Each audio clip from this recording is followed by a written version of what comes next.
All right, so get this. Today we're going to do a deep dive into manifesting. Oh, okay.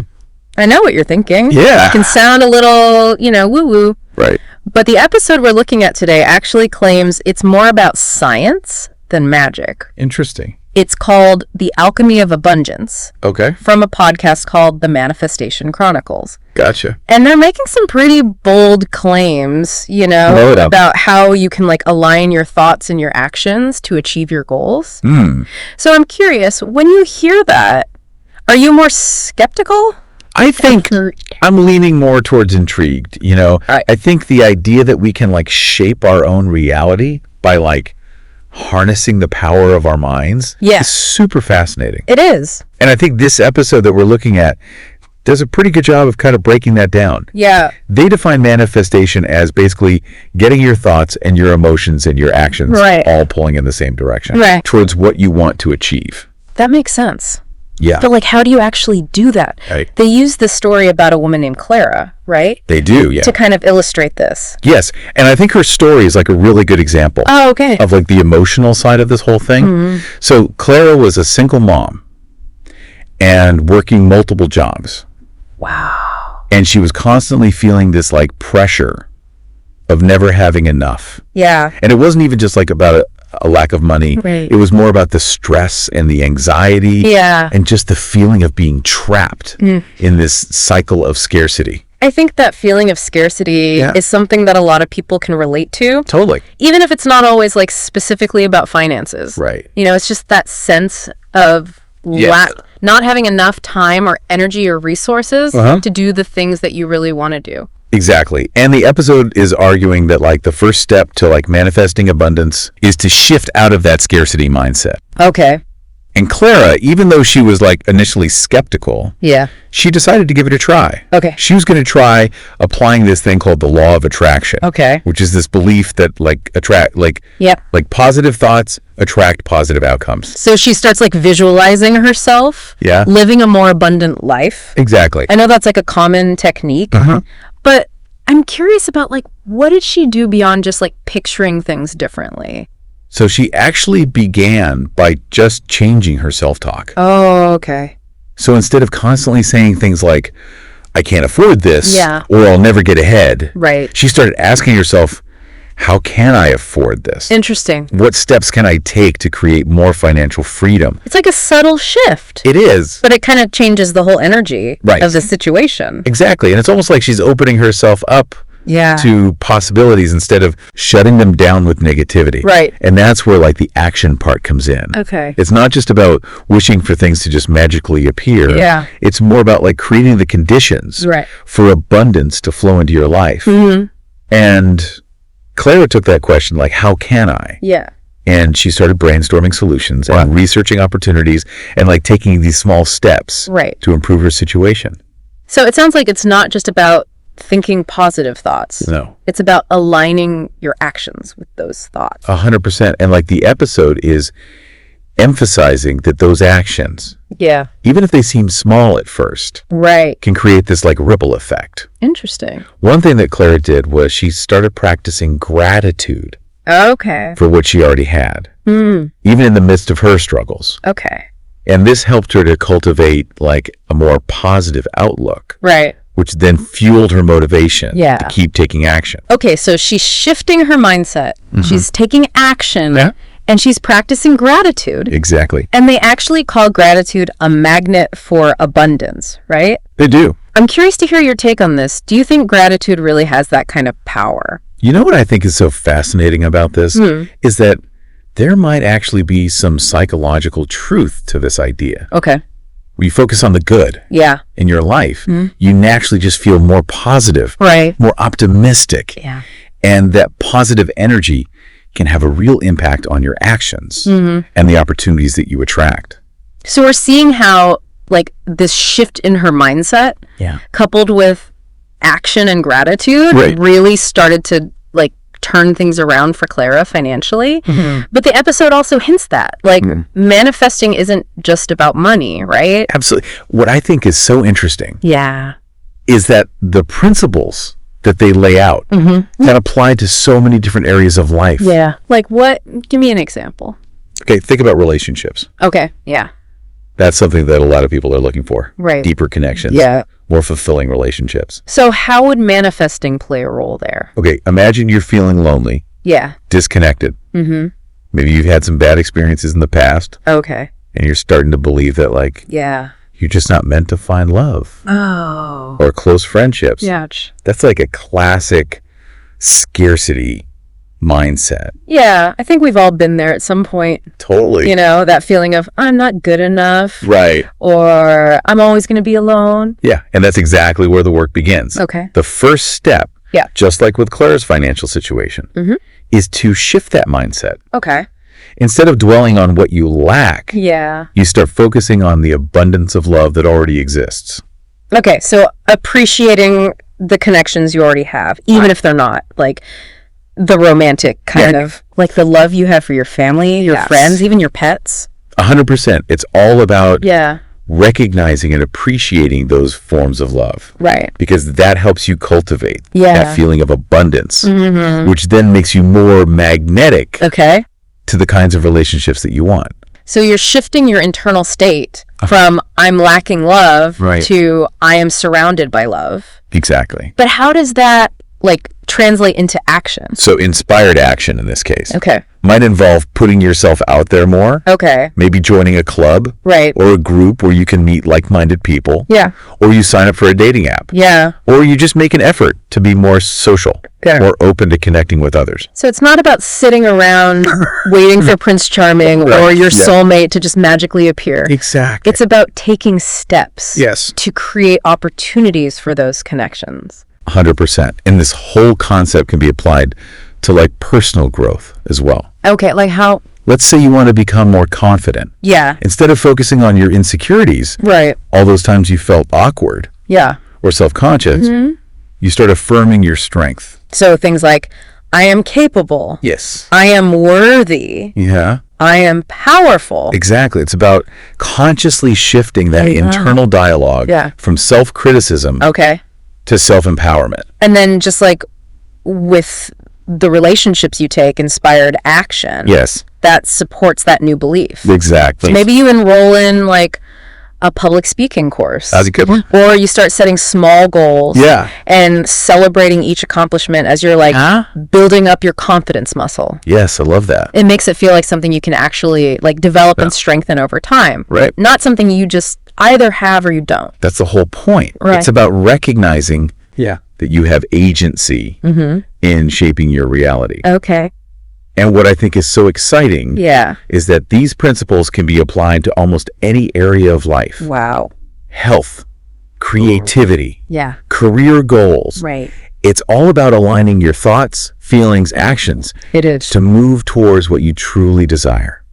Okay. That's powerful stuff. It is. But I want to get a bit meta on you here. Okay. We're talking about aligning our inner and outer worlds. Right. But we're also consuming information right now. Yeah. Listening to this deep dive. How does that fit into the whole manifesting equation? That's a great question. Yeah. And one I think we all need to consider more seriously. Right.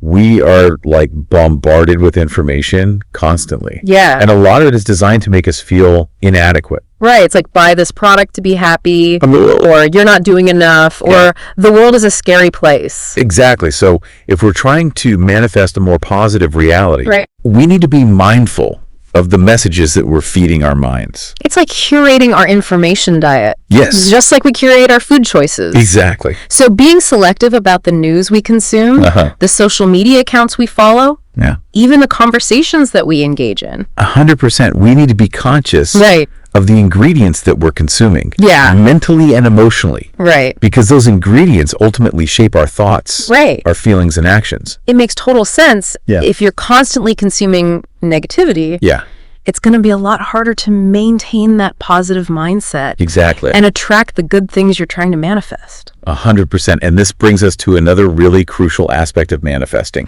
which is the role of community. Oh, okay. This is getting interesting. Yeah. How does community fit into all of this? So think about it. Okay. When you surround yourself with people who share your values, your aspirations. It reinforces your beliefs. Right. And it inspires you to take action. It's like having a support system Totally. that helps you stay aligned with your goals. Exactly. It's like having cheerleaders in your corner. Yes. Reminding you of what you're capable of. Right. And celebrating your wins along the way. And it works both ways, right? It does. Yeah. You also have the opportunity to inspire and uplift others. Yeah. So it creates this like positive feedback loop that benefits everyone involved. So it's about finding your tribe. Yes. Those people who resonate with your vision, support you on your journey. And in turn, you become a part of their support system. Right. It's a beautiful symbiotic relationship. It is. That can accelerate everyone's growth. Yeah. And help you stay on track with your manifesting goals. I think this ties back to what we were talking about earlier with gratitude. Yeah. When you appreciate the people in your life and the positive impact they have on you, it naturally attracts more of that same energy. Exactly. Okay, wow. We've really gone deep on this whole manifesting thing. We have. From shifting our mindset to taking action, right? Finding our tribe, even being mindful of the information we consume. It's a lot. It feels like a whole new way of looking at the world. It is. But I'm curious, like, how do we actually put all of this into practice? Yeah. What are some like tangible tools or techniques that people can start using today? So one of the most powerful and like well-known tools is visualization. Okay. Remember how Clara from the podcast? Yep. She started by like vividly picturing herself living the life she wanted. Yeah. That's something we can all do. Okay, but is it just like daydreaming? Or is there like more to it than that? It's definitely more than just letting your mind wander. Okay. It's about like creating a clear, detailed mental image of your desired outcome and engaging all of your senses. Okay. So like, what do you see in this vision? What do you hear? Yeah. What are you feeling, even smelling, tasting? Wow. The more real you can make it, the stronger that energetic pull will be. So it's like creating a movie in your mind. Yes. Where you're the star. Exactly. Living your best life. And the amazing thing is that our brains don't always distinguish between what's real and what's vividly imagined. Okay. So by repeatedly visualizing your desired outcome, you're essentially training your subconscious mind to believe it's possible. Right. And to start working towards it. That's fascinating. Yeah. How often do you recommend people do this visualization? I think consistency is key. Just like with any other habit, even 5 or 10 minutes a day can make a difference. Okay. The key is to make it a regular part of your routine, like brushing your teeth. But for your mind, find a time and place where you can relax and focus and really immerse yourself in that vision. Exactly. Okay, so visualize regularly. Yes. Got it. What else can we add to our manifesting toolkit?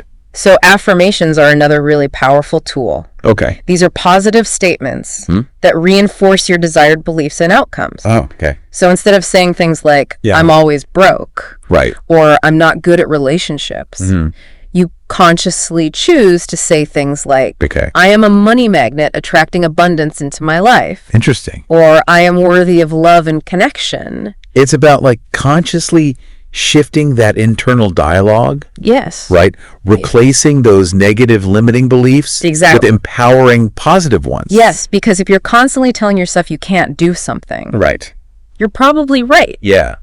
But if you start telling yourself you can, you just might surprise yourself. I like that. And you can write these affirmations down. Okay. Say them out loud in the mirror. Even record yourself saying them. Oh, wow. And listen to the recording throughout the day. The key is repetition. Right. The more you expose yourself to those positive messages, the more they start to sink in and reshape your subconscious beliefs. Okay, so visualization, affirmations. Yes. This is great. Any other practical tips to share? So one of the most important things to remember is that manifesting isn't passive. Okay. It requires action. Right. Remember, it's about aligning your actions with your intentions. Yes. So once you've got that clear vision, those positive affirmations in place, it's time to like break down your big goals into smaller, manageable steps. Right. And start taking action even if it feels imperfect at first. It's like that saying, yeah, a journey of 1,000 miles begins with a single step. Exactly. You don't have to have it all figured out to get started. Nope. Just take that first step and then another. Exactly. It's about building momentum. Right. Small wins lead to bigger wins. Yeah. And that sense of progress just fuels your motivation to keep going. And don't forget about the power of gratitude. Yes, of course. That seems to be like a key theme throughout this whole manifesting process. Absolutely. Gratitude is like the secret sauce. I like that. That amplifies everything else. Okay. Make it a practice to like acknowledge and appreciate the good things in your life, no matter how small. Right. You can keep a gratitude journal. Mm-hmm. Make a list each day of things you're thankful for. Yeah. Or just simply say thank you throughout the day. Right. Either out loud or silently to yourself. I like that. These small acts of gratitude help to cultivate that positive frequency that attracts more abundance. Okay, so to recap, visualization, affirmations, inspired action, and gratitude. It's a good list. 4 powerful tools that anyone can use to start aligning their inner and outer worlds. And creating the lives that they desire. Totally. Pretty amazing, right? It really is. And the beautiful thing is, it's a journey, not a destination. Right. There's always more to learn, more to explore, more ways to kind of refine your manifesting skills. That's so true. And it brings me to my final thought for our listeners today. Okay. We've been talking about manifesting in a pretty general sense, but now I want to challenge you to personalize it. Okay. What is one specific area of your life where you'd like to see more abundance? Is it in your relationships? Your finances, your health, your creativity, whatever it is? What is one small step you can take today? Using these tools we've discussed to start moving in that direction? It's a great question. It's been such a pleasure diving deep on this topic with you. Likewise. And I hope our listeners feel as inspired as I do. Me too. Remember, you have the power to create a life you love. You do. Thanks for joining us on this deep dive. Of course. And keep manifesting.